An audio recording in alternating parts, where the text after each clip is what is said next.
The desperate hours. The emergency beacon's pulse cut through the darkness of space, its rhythm matching the growing desperation in Captain Kyra Patel's chest. Her medical vessel, the Mercy's Dawn, hung in orbit above Nexus Prime, once the jewel of the Galactic Alliance's outer rim.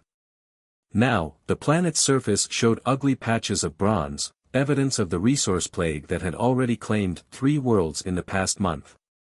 Status report, Kyra commanded, her dark eyes fixed on the main viewport. The ship's AI projected holographic data streams around her command chair, each one more concerning than the last. Contamination has reached 48% of agricultural zones, First Officer Ren Voss reported, his crystalline skin catching the light of the emergency displays.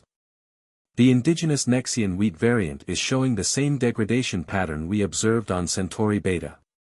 Kyra's fingers tightened on her armrests. The resource plague wasn't just killing crops, it was fundamentally altering the chemical composition of soil across entire continents. Traditional terraforming techniques proved useless against it. Even the most advanced Alliance biotechnology could only slow its spread.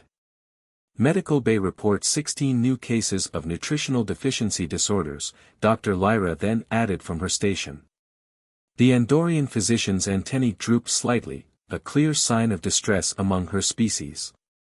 Our synthesized supplements are helping, but without addressing the root cause. We can't feed an entire planet with emergency rations forever, Kyra finished the thought. She stood, pacing the bridge with measured steps. The Mercy's Dawn was the most advanced medical vessel in the Alliance fleet, yet here they were, watching another world slowly starve. The ship's quantum communicator chimed. Captain, Communications Officer Jace Wong called out, priority message from Alliance Command.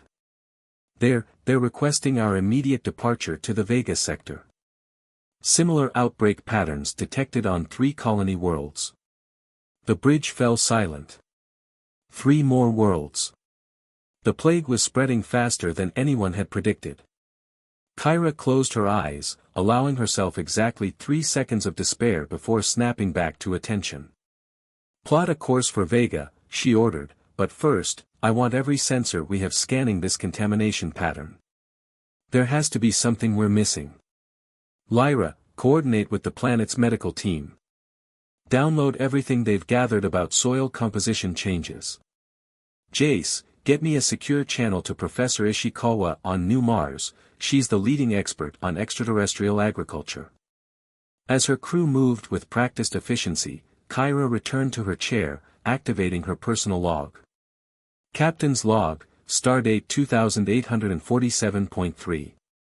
The resource plague has now affected 7 major agricultural worlds. Alliance scientists estimate that within 6 months, our food production capacity will fall below sustainable levels for our current population. The Mercy's Dawn continues its mission to treat symptoms and gather data, but... She paused, choosing her words carefully, we need a miracle. The ship's engines hummed to life as they prepared for faster-than-light transit. Through the viewport, Kyra watched Nexus Prime's infected surface slowly rotate below. Somewhere in the vast expanse of space, there had to be an answer. The Alliance had faced crises before, the Quantum Wars, the Grey Death, the collapse of the Arcturus Gate, and somehow, they'd always found a way forward. But this was different. This plague wasn't just attacking their technology or their bodies, it was attacking the very foundations of life itself. As the Mercy's Dawn entered hyperspace, Kyra couldn't shake the feeling that they were missing something obvious, something just beyond their understanding. Little did she know that help would come from the most unexpected corner of the galaxy, from a species many in the Alliance still viewed with suspicion and fear. A species that had only recently joined the interstellar community, yet carried with them centuries of experience in dealing with environmental catastrophes on their home world. As the Mercy's Dawn streaked through hyperspace toward another dying world, humanity was about to prove that sometimes the greatest solutions come from those who have already faced their own extinction and lived to tell the tale. An unlikely solution. The stark white corridors of Earth's Geneva Space Center buzzed with barely contained energy. Dr. Nathan Rodriguez stood before the Global Science Council, his weathered hands gripping the podium as he presented findings that could change everything. The soil samples from our restoration projects in the Sahara show a 99.8% success rate, he stated, dark eyes scanning the room of Earth's leading scientists. The engineered microorganisms don't just halt degradation, they reverse it. The holographic displays behind him showed microscopic creatures, products of decades of Earth's desperate battle against its own environmental collapse. These weren't just any microorganisms, they were the result of combining ancient bacteria found in Earth's most extreme environments with cutting-edge bioengineering. Admiral Isabella Torres, Earth's representative to the Galactic Alliance, leaned forward in her seat.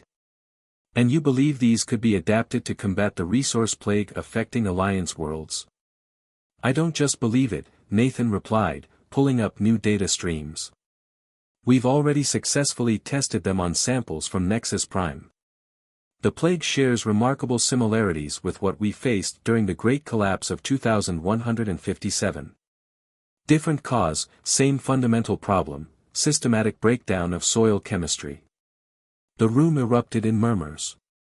Earth had only joined the Alliance 5 years ago, after centuries of rebuilding their world from near-environmental collapse. Many worlds still viewed humans as primitive newcomers, barely worthy of notice.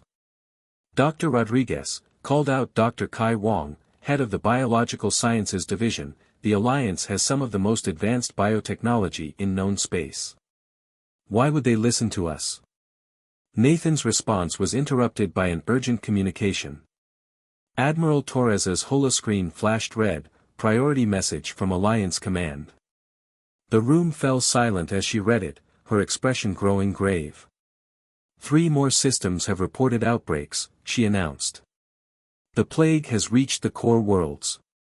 The Alliance, they're requesting immediate assistance. All assistance. Nathan straightened his back. Then we don't ask permission.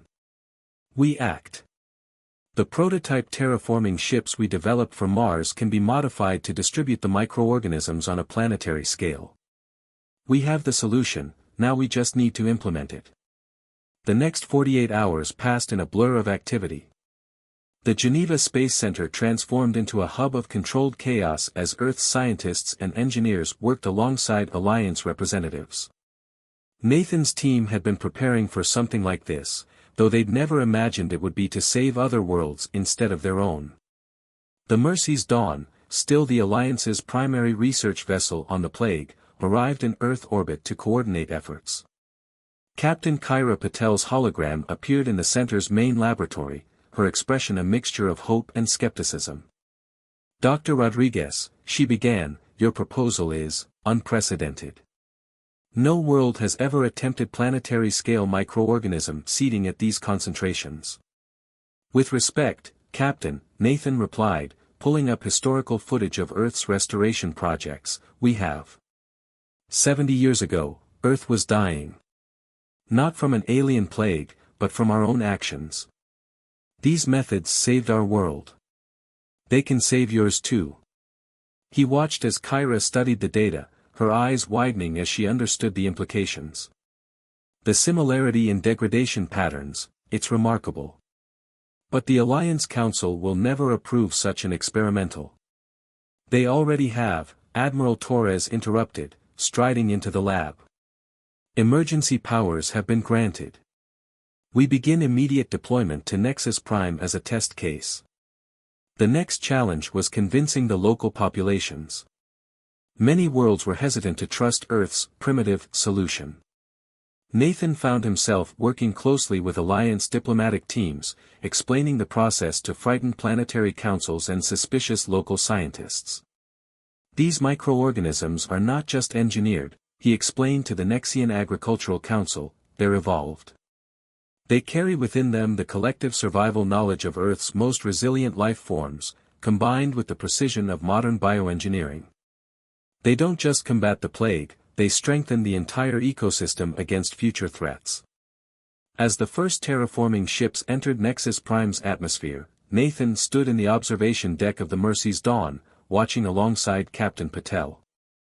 The ships released clouds of microscopic life into the infected zones, Earth's gift to the stars, born from its own near-death experience. You know, Kyra said softly, many in the Alliance wondered why Earth was so insistent on maintaining its massive environmental engineering capabilities after your restoration was complete. Now we know. Nathan smiled, remembering his grandmother's words from years ago, we keep these skills not because we think Earth will fail again, but because someday, someone else might need them.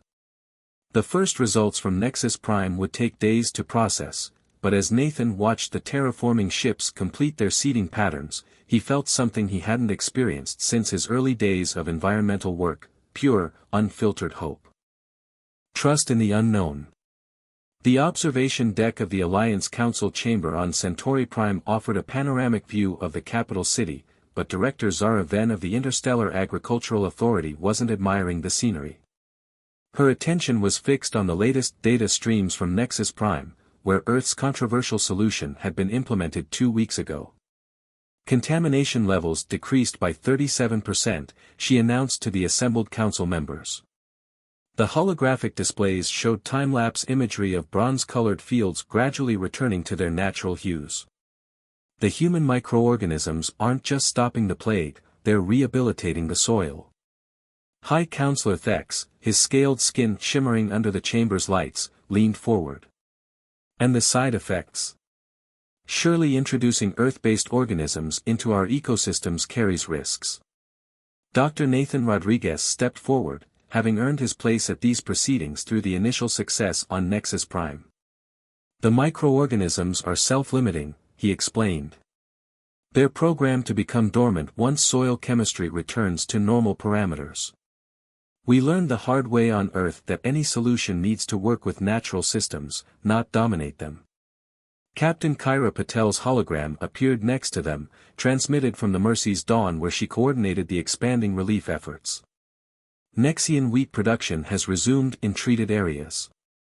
The first new crops are showing stronger resistance to environmental stress than pre-plague samples. The council chamber erupted in multiple conversations, some excited, others concerned.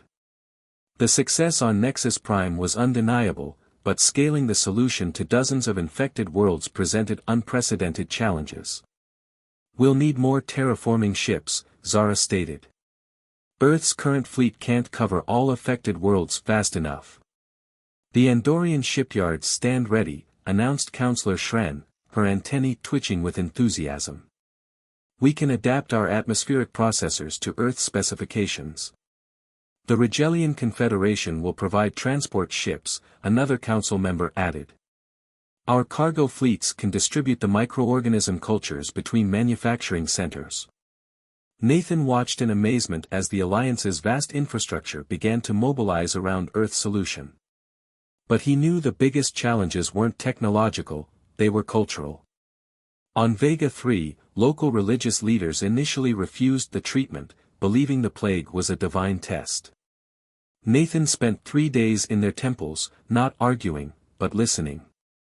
He shared stories of Earth's own religious communities and how they had reconciled faith with environmental intervention. Your sacred texts speak of being stewards of your world, he told the high priest. Sometimes stewardship means accepting help from unexpected sources. The Mercurian colonies, proud of their advanced biotechnology, initially insisted on developing their own solution. It took the personal intervention of Captain Patel, bringing reports from successfully treated worlds, to convince them that time was too precious for pride. Aboard the Mercy's Dawn, Kyra coordinated the growing fleet of treatment ships while monitoring the plague spread. We're seeing something remarkable, she told Nathan during one of their daily briefings.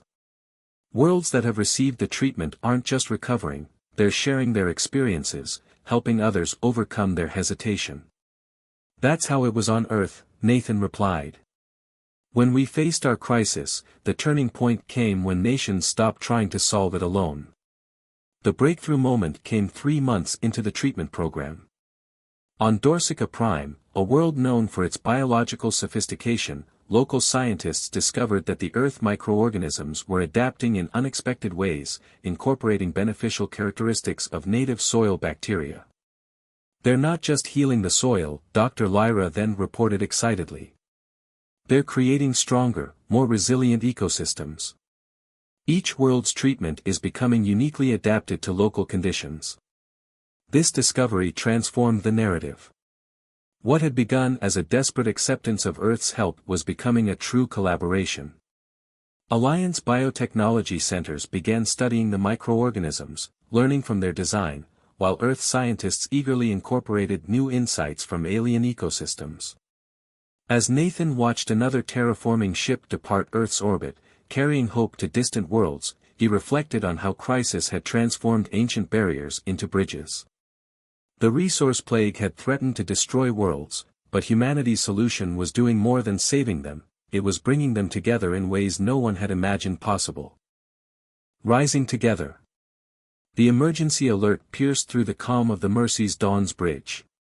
Captain Kyra Patel snapped to attention as the holographic displays flickered to life, showing a disturbing new development on Rigel 7. The plague has mutated, Dr. Lyra then reported, her fingers dancing across the medical console. It's adapting to our treatment protocols. Contamination levels are rising again in the northern continent. This was the crisis everyone had feared. After 6 months of successful treatments across 27 worlds, the resource plague was fighting back. The holographic command center filled with incoming data as reports flooded in from other treated worlds showing similar patterns. On Earth, Nathan Rodriguez received the news while overseeing microorganism production at the Geneva facility. "Show me the genetic analysis," he demanded, studying the complex patterns of mutation. What he saw both terrified and fascinated him. "Get me Captain Patel," he called out. Within moments, Kyra's hologram materialized in his lab. "Captain, the plague isn't just mutating, it's incorporating elements of our treatment into its structure. It's learning." "That's impossible," Director Zara Ven interjected, joining the conference from Centauri Prime. "Even the most aggressive adaptive pathogens we've encountered don't show this level of sophistication. Unless," Nathan's eyes widened with realization, "unless it's not a natural phenomenon at all." The implications stunned the conference into silence.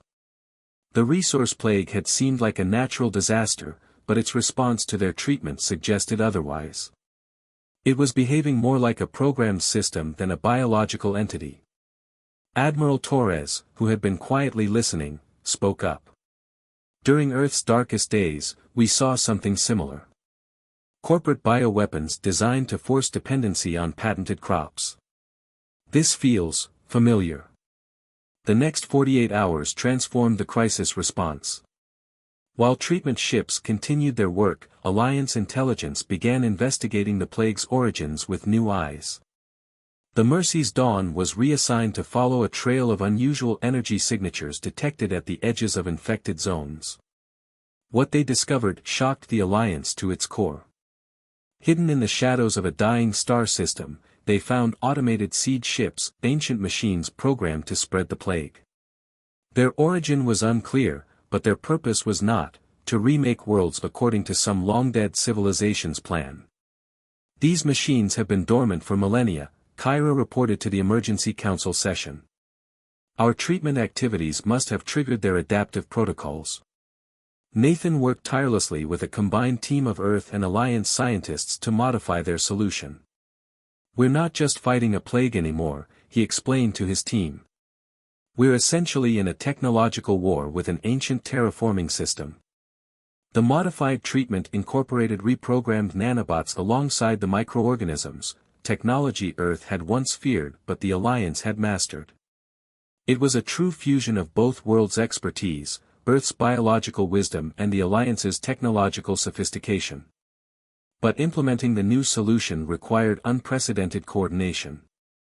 Treatment ships had to be recalled and modified. Previously treated worlds needed additional protection. The logistical challenge was immense. The tide turned on Rigel 7, where the first test of the hybrid treatment took place. The nanobots disrupted the plague's adaptive capabilities while the enhanced microorganisms repaired the damage. It worked, but required precise timing and massive resources. Every ship in range, regardless of origin or normal mission, has been diverted to assist, Admiral Torres reported. "I've never seen anything like it. Cargo ships, military vessels, private craft, all working together. The ancient machines, programmed only to transform, not to fight, began to fail against the combined response. One by one, their signals winked out as Alliance ships found and deactivated them. Each deactivation felt like a victory for not just survival, but cooperation." In the Geneva Space Center, Nathan watched the status updates from worlds across the Alliance. The bronze patches of plague were receding, replaced by healthy soil and new growth. But more importantly, he saw how the crisis had transformed the Alliance itself. "We didn't just save worlds," he told Captain Patel during a rare quiet moment. "We proved that our differences are our strength.